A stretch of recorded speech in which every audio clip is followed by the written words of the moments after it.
قرآن کہتا ہے اور جب تم عورتوں کو طلاق دے دو اور ان کی عدت پوری ہونے کو آ جائے تو یا بھلے طریقے سے انہیں روک لو یا بھلے طریقے سے رخصت کر دو. یعنی ایسا کرنا ٹھیک نہیں ہے کہ ایک شخص اپنی بیوی کو طلاق دے اور عدت گزرنے سے پہلے صرف اس لیے اپنی بیوی سے رجوع کر لے کہ بیوی کو پھر ستانے اور نقصان پہنچانے کا موقع ہاتھ آ جائے. اللہ تعالیٰ ہدایت فرماتا ہے کہ رجوع کرتے ہو تو اس نیت سے کرو کہ اب اچھے طریقے سے حسن سلوک سے رہنا ہے، ورنہ بہتر یہی ہے کہ شریفانہ طریقے سے اپنی بیوی کو رخصت کر دو. ایکچولی اس آیت کے اندر عرب کے جاہلیت کے زمانے میں جو ایک ٹرینڈ تھا نا، اس کو ڈسکس کیا گیا ہے. عرب میں قاعدہ یہ تھا کہ ایک شخص اپنی بیوی کو ان لمیٹڈ ڈائیورس دینے کا حق رکھتا تھا.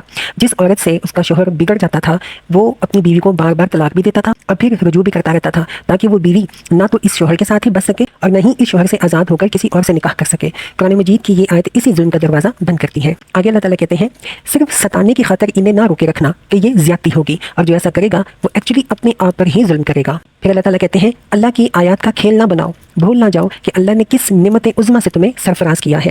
وہ تمہیں نصیحت کرتا ہے کہ جو کتاب اور حکمت اس نے تم پر نازل کی ہے اس کا احترام ملحوظ رکھو.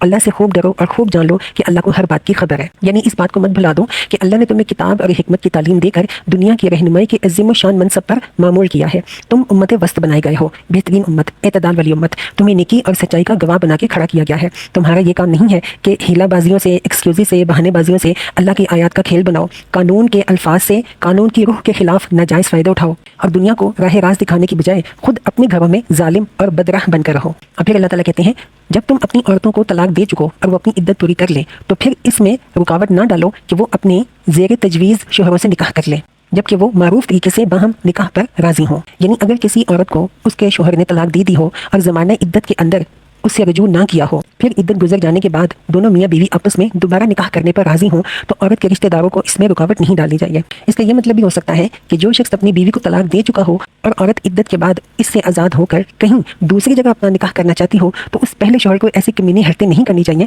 کہ اپنی اس بیوی کے نکاح میں رکاوٹ ڈالے اور یہ کوشش کرتا پھرے کہ جس عورت کو اس نے چھوڑا ہے اسے کوئی نکاح میں لانا قبول نہ کرے. پھر اللہ تعالیٰ کہتے ہیں تمہیں نصیحت کی جاتی ہے کہ ایسی حرکت ہرگز مت کرنا اگر تم اللہ اور روز آخر پر ایمان لانے والے ہو. تمہارے لیے شائستہ اور پاکیزہ طریقہ یہی ہے کہ اس سے باز رہو، اللہ جانتا ہے تم نہیں جانتے. اللہ تعالیٰ کہتے ہیں وَإِذَا طَلَّقْتُمُ النِّسَاءَ فَبَلَغْنَ أَجَلَهُنَّ فَأَمْسِكُوهُنَّ بِمَعْرُوفٍ أَوْ سَرِّحُوهُنَّ بِمَعْرُوفٍ وَلَا تُمْسِكُوهُنَّ ضِرَارًا لِتَعْتَدُوا وَمَنْ يَفْعَلْ ذَلِكَ فَقَدْ ظَلَمَ نَفْسَهُ وَلَا تَتَّخِذُوا آيَاتِ اللَّهِ هُزُوًا وَاذْكُرُوا نِعْمَةَ اللَّهِ عَلَيْكُمْ وَمَا أَنزَلَ عَلَيْكُمْ مِنَ الْكِتَابِ وَالْحِكْمَةِ يَعِظُكُمْ بِهِ وَاتَّقُوا اللَّهَ وَاعْلَمُوا أَنَّ اللَّهَ بِكُلِّ شَيْءٍ عَلِيمٌ.